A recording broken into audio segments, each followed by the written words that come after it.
ಮುಖಂಡರು ಕೂಡಿ ಸಾಮೂಹಿಕ ನೇತೃತ್ವದೊಳಗ ಒಂದು ಟೂಯಿ ಕೇಳದ ಇದೇನು ದೊಡ್ಡ ವಿಷಯ ಅಲ್ಲ. ನಿನ್ನೆ ಎಲ್ಲ ಕಡೆ ಹೋಗ್ರಿ ಒಂದ್ ಎಲ್ಲರೂ ಸಮಾಜ ನೀನ್ ಅದ ಅವ್ರು ಬಂದಲ್ಲಿ ವೇದಿಕೆ ಮೇಲೆ ಟೂಡಿ ಕೊಟ್ಟೈತಿ ಮುಂದಿನ ಒಂದು ಟೂಯಿ ನಾವು ಪರಿಶೀಲನೆ ಮಾಡ್ತೀವಿ ಶಾಸ್ತ್ರ ಹೇಳ್ಬಿಟ್ರೆ ನೀನ್ ಏನು ದನಿಗೆ ಹಾಕಿದಿಲ್ಲ. ನಿಮ್ಗೂ ಗೊತ್ತಿಲ್ಲ ತೊಂದರೆ ದನಿಗೆ ಮಾಡಿದ್ರೆ ಊರಿಗೆ ಇಡೀ ಬೆಳಗಾವ್ ಬೇಕು ಅಂತ ಅದೆಲ್ಲ ಕೂಡಲೇ ಹಿಂಪಡೆಯಬೇಕಂತ ವಿನಂತಿಸಿಕೊಳ್ತೇವೆ. ಅದು ಆಗಬಾರ್ದು ಅಂತ ಹೇಳ್ದೆ ನಾನು.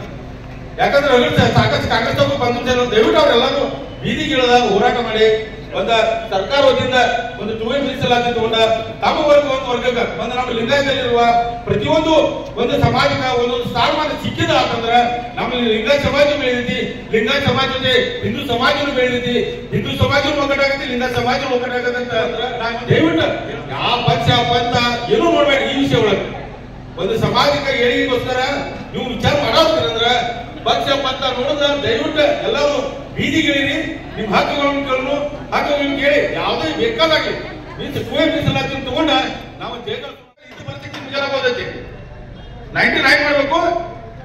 ಒಂದು ಮೀಸಲಾತಿ ಇದ್ದವ್ರು 55 ಮಾಡಿ ಅವ್ರಿಗೆ ಒಂದು ಸೀಟ್ ಸಿಗತಿ ಎಲ್ಲ ಅನುಕೂಲ ಆಗೈತಿ.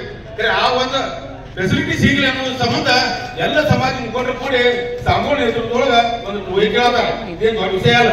ನಿನ್ನೆ ಎಲ್ಲ ಕಡೆ ಹೋಗ್ರಿ ಒಂದ್ ಎಲ್ಲರೂ ಸಮಾಜ ಸಣ್ಣ ಮೀಟಿಂಗ್ ಮಾಡಿ ಎಲ್ಲ ಮಂತ್ರಿ ಮಂಡಳ ಹೋಗಿ ನಿಂತದೈತಿ. ನೀನ್ ಅದ ಅವ್ರು ಬಂದಲ್ಲಿ ವೇದಿಕೆ ಮೇಲೆ ಟೂಡಿ ಕೊಟ್ಟೈತಿ ಮುಂದಿನ ಒಂದು ಟೂಯಿ ನಾವು ಪರಿಶೀಲನೆ ಮಾಡ್ತೀವಿ ಶಾಸ್ತ್ರ ಹೇಳ್ಬಿಟ್ರೆ ನೀನ್ ಏನು ದನಿಗೆ ಹಾಕಿದಿಲ್ಲ. ನಿಮ್ಗೂ ಗೊತ್ತಿಲ್ಲ ತೊಂದರೆ ದನಿಗೆ ಮಾಡಿದ್ರೆ ಊರಿಗೆ ಇಡೀ ಬೆಳಗಾವ್ ಬೇಕು ಅಂತ ಅದೆಲ್ಲ ಗೊತ್ತಿಲ್ಲ.